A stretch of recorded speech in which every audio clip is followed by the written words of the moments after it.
This is Daryl Evans with Kings Vision at LAKings.com with Kings insider John Rosen. Well, the Kings still awaiting to see who they're going to play in the second round of the playoffs, having beat the St. Louis Blues the other night at Staples Center, winning the series 4-2. A little bit of a slow start for the Kings after dropping the first two games in St. Louis, John, but they battled back to win 4 straight games. They were able to go into St. Louis and win a game on the road, and that was huge. Yeah, it was similar to the series that the Kings played against the Detroit Red Wings back in 2001. LA dropped the first 2 games. They didn't look particularly strong in the first 2 games, if I remember, in that series back in 01. LA then with 4 consecutive wins. Really the pivotal moment turned out to be in that 01 series, that Game 5 getting out to an early lead against the Detroit Red Wings. This time, as Daryl Sutter said when asked after Game 6, most pivotal moment in the series, he thought it really changed when the Kings erased that 2-0 deficit at home in Game 4. All of a sudden, 2-2 game after the first period. St. Louis did go up in that second period, as we all remember. Terrific third period by the LA Kings. They came back and really had all the momentum on their side heading back to St. Louis for Game 5. And LA able to close it back out at home. Really, when you look back at this series, best player on the ice for the LA Kings, Jonathan Quick. Yeah, it was one tight series without a doubt. All 6 games being decided by 1 goal. And for only 5 minutes and 1 second in the series was a team ever up by 2 goals. That was the Blues at Staples Center when they scored those 2 quick goals. And eventually the Kings were able to battle back and win that. I think when you look at the opponent, the St. Louis Blues for the Kings, it was a very physical series right from the get-go. I think the next series for the Kings, whether it be the Anaheim Ducks or the San Jose Sharks, not to say it won't be as physical, but I think both teams probably have a little bit more balance, skill, and depth up front. I think what the Kings playing, the Kings opponent in the first round, the Blues, will prepare them well for the second round. When you look at Anaheim may be a team somewhat similar to the Blues, just in the fact that they are big like the Kings. They are physical. They do go out and bang, and they do have a very good forecheck. Anaheim also has that elite top-end skill. One of the critiques of the St. Louis Blues, looking back at the series, some outside observers were saying they didn't have that one player with a killer instinct, the ability to go out, bury that goal when they needed it. You look at Anaheim, obviously Corey Perry, Ryan Getzlaf, Bobby Ryan. There is a high amount of top-end skill on that team. You look at the San Jose Sharks, another team that goes out there with a heavy forecheck. Maybe not as physical as the St. Louis Blues, but like the Kings, they are a possession team, a team that really thrives when they have the puck in the offensive zone on the cycle. They're a team that goes out, provides pressure, tries to create those turnovers. So not quite as physical of a forecheck as the St. Louis Blues have, but the 2 teams that the Kings could face, the Ducks and Sharks, both somewhat similar in certain ways. And when you look at the games against the Blues, a lot of guys, different guys stepping up. Dustin Penner with the game-winning goal in Game 4 to clinch the series for the Kings. Slava Voinov with a pair of game-winning goals. That's what you have to have in the postseason. You need scoring from unlikely source. Everybody's got to contribute. And I think the Kings are still looking for their top-end guys to elevate their game a little bit more on the offensive side of things. Like Kopitar and Jeff Carter, Mike Richards. As the series went on, those guys became more of an impact in the game. But early on, they're going to need those guys to figure on the score sheet. Absolutely. And Justin Williams talked about this on the conference call yesterday. Justin Williams, very good in this past series. But he says that he knows that a lot more of the scoring load has to be shouldered by the line with him, Dustin Brown, and Anze Kopitar. Jeff Carter also looking to really break out. He had that terrific performance back in St. Louis in Game 5 to send the Kings back to Los Angeles with the win. One player that had an absolutely terrific series, you hear his name a lot. He obviously has a top-end skill. Former number 2 overall draft pick was Drew Doughty.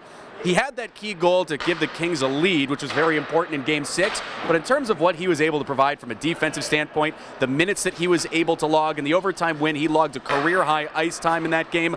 Drew Doughty is one of the most dynamic defensive players on the ice, really in any game that he has played this season. Ever since that he's shook off that early, maybe getting his feet wet early in the year, people were expecting him to be putting up the points. Obviously, he had the goalless drought to begin the season, but what he's been able to provide and the role that he's been able to grow into in his own defensive end, it's really a major pillar for the Kings' success defensively over the last 2 seasons. Really impressed by what Drew Doughty was able to do in this first series. Yeah, I think when you look at Drew Doughty, maybe at the beginning of the year there when the numbers weren't going up offensively, Daryl Sutter, the organization, still feeling that Drew Doughty was doing a great job, especially on the defensive side of things. He had a lot of different defense pairings.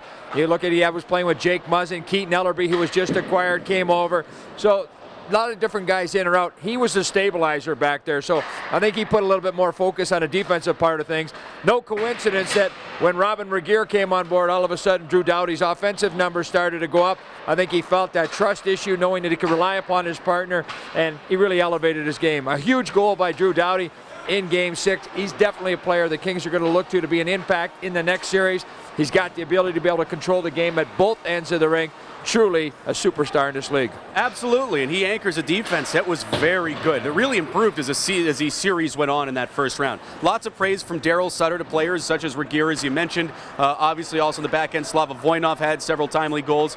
And, of course, Rob Scuderi also growing into his role that he's already really established on the back end. The Kings' defensive core there was spectacular.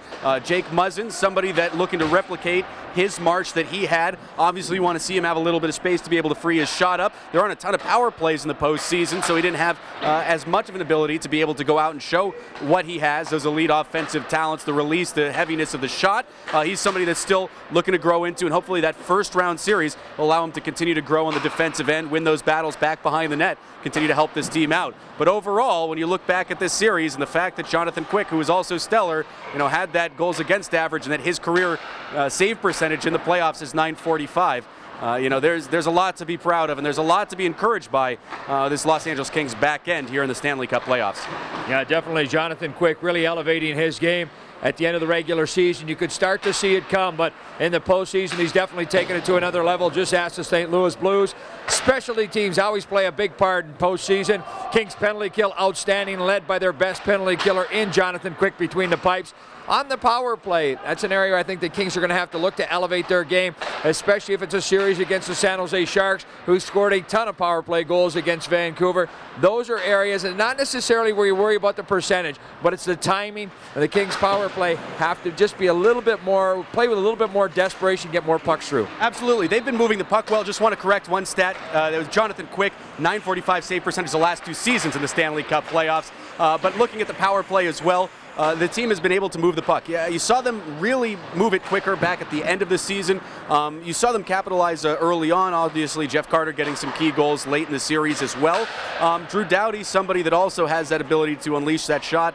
Looking to keep the pucks low, looking to pounce on rebounds, especially on the power play. It's those second opportunities, those third opportunities. The tic-tac-toe plays aren't necessarily there. Looking at their opponents, San Jose Sharks, both really the Sharks and Ducks, strong defensive teams. The Ducks' penalty killing wasn't quite as strong as San Jose's was during the regular season. But in terms of special teams, LA looking again to continue its strong penalty killing itself that was very good in the first round series. And if they are able to provide those power play goals, that will obviously be a boon. The 5-on-5 play is also something that they're all really looking to improve, as scoring goals was very difficult to come by with the lack of space in the St. Louis series. Well, the next time that we talk, we'll know who the Kings are going to take on in round 2 of the Stanley Cup playoffs. For John Rosen, I'm Daryl Evans. Happy Mother's Day to all those mothers out there. This is Kings Vision at LAKings.com.